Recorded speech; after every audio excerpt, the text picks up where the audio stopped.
Finally പൈങ്കിളി എന്ന ചിത്രം OTT release ചെയ്യാൻ പോവുകയാണ്. അതിൻ്റെ ഏറ്റവും പുതിയ അപ്ഡേഷനാണ് ഇന്നൊരു വീഡിയോ ഭാഗത്ത്.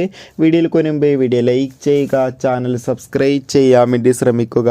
സജിൻ ഗോപു, അനുശ്വര രാജൻ എന്നൊക്കെ പ്രധാന കഥാപാത്രങ്ങളായ ചിത്രമായിരുന്നു പൈങ്കിളി.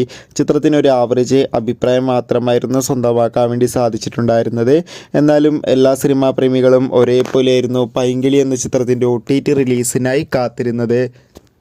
ഫൈനലി പൈങ്കിളി എന്ന ചിത്രത്തിൻ്റെ ഒഫീഷ്യൽ OTT അവകാശങ്ങൾ വിറ്റുപോയിരിക്കുകയാണ്. അതോടുകൂടി ചിത്രം എന്നായിരിക്കും OTT റിലീസ് ചെയ്യുക എന്നും കൺഫേം ആക്കിയിട്ടുണ്ട്. ചിത്രത്തിൻ്റെ OTT അവകാശങ്ങൾ മനോരമാക്സ് എന്ന OTT പ്ലാറ്റ്ഫോം സ്വന്തമാക്കിയെന്ന് കൺഫേം ആക്കിയിട്ടുണ്ട്. പൈങ്കിളി എന്ന ചിത്രം ഏപ്രിൽ 11 OTT റിലീസ് ചെയ്യുക. കാത്തിരിക്കാം. ചിത്രത്തിൻ്റെ OTT റിലീസിനായി നിങ്ങൾ കാത്തിരിക്കുന്നുണ്ടെങ്കിൽ തീർച്ചയായും കമൻറ്റ് ബോക്സിൽ രേഖപ്പെടുത്തുക. കൂടുതൽ സിനിമാ വാർത്തകൾ പെട്ടെന്ന് ലഭിക്കാൻ ചാനൽ ഇപ്പോൾ തന്നെ സബ്സ്ക്രൈബ് ചെയ്യുക.